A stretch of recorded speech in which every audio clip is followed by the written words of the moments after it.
Since we're celebrating the great outdoors, but it can't necessarily be outdoors with the virus going around and the air quality, well, for us here in California. So I'm going to teach you guys how to give back to the outdoors.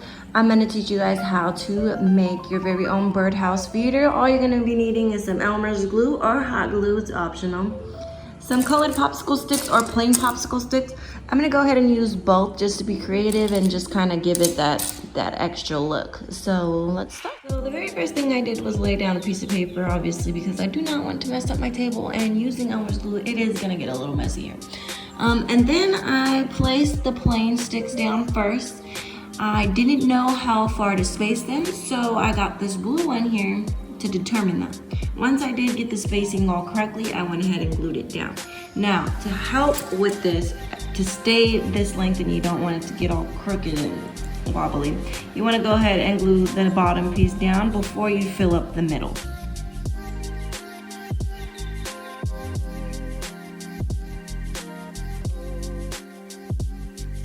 The next thing I did was just flip it over, so this is the bottom of your house, and glued another stick straight in the middle. This is pretty much just like a plank for your bird to walk on or sit on and get into the house to eat.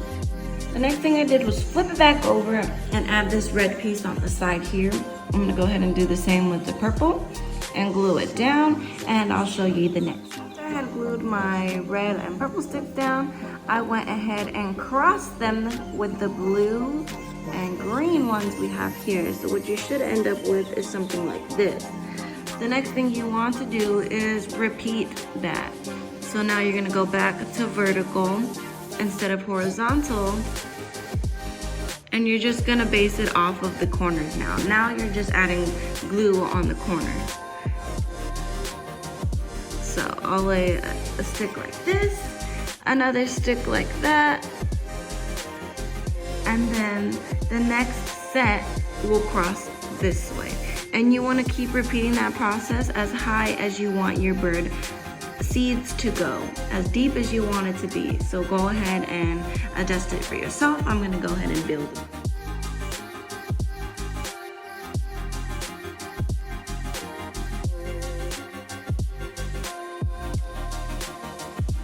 So once I got the depth of the birdhouse to my liking, I went ahead and added another stick just for the bird's convenience. Also, if you noticed, I added some pillars on the side, and these are gonna hold the roof. So all I did was grab a random selection of 4, and I kind of just stuck them together like this and glued them. Hot glue will work better. If you do use Elmer's glue, you just have to hold them down so they stick really good and dry. And that goes for the pillars. Hot glue would be the fastest and easiest way, but Elmer's glue works just fine. As you can see, mine are very sturdy. You just have to be patient and hold it there for a while. So it's gonna take some time using Elmer's glue, but that's okay because I'm here for you guys. And I also went ahead and started making my roofs. All I did, oh, these are not dry yet. All I did was glue my 2 bottom base and then made almost like a fence style. That's all you have to do is just cross them and space them the best way that you can possible. As you can see, mine kind of has a little bit of spacing and these are closely together. So you want to make sure that you got your lines down pretty good. You can mark it if you want. The roof is completely up to you. If you want to just get this over with and have a cute flat top, you're more than welcome to do that. What I'm aiming for is a triangular shape pointed tip top. And that's why I have 2 bases here created. So I'm gonna go ahead and show you guys how to do that. So if you're using Elmer's glue like me, I'm pretty sure you're struggling to put your rooftop on. What I did is just measure it with both of my rooftops and how far in the middle it needed to be to look pretty even.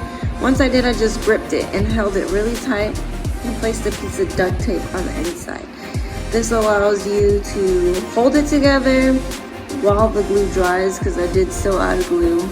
You could peel it off later, but I'm gonna keep the tape on because I can adjust how I want the roof of my house. So if I want it really flat like this, really flat like that, or really pointed, I can do that with the duct tape, allowing me to maneuver it and manipulate it the way I want. If you have hot glue gun, you can go ahead. You won't have to use duct tape. You can glue it how you need to. But I was struggling to glue on mine. And it'll be a lot easier once you glue the remaining sides down. Once you've put your roof on to the way that you like it, the shape that you like it, you're gonna go ahead and glue it down to these pillars here. I luckily had a lot of help with these split pillars that I was earlier complaining about, but now it really does help get a grip on the fence-like rooftop and helps it hold to glue it when you glue it down. But like I said, if you have hot glue, you probably won't have this problem. This is just for my Elmer's people. So if you have a split tip once you do your pillars, don't worry about it, keep it, it'll be useful. And now all you have to do is just add your string to the top and your bird seats in the inside and hang it outdoors.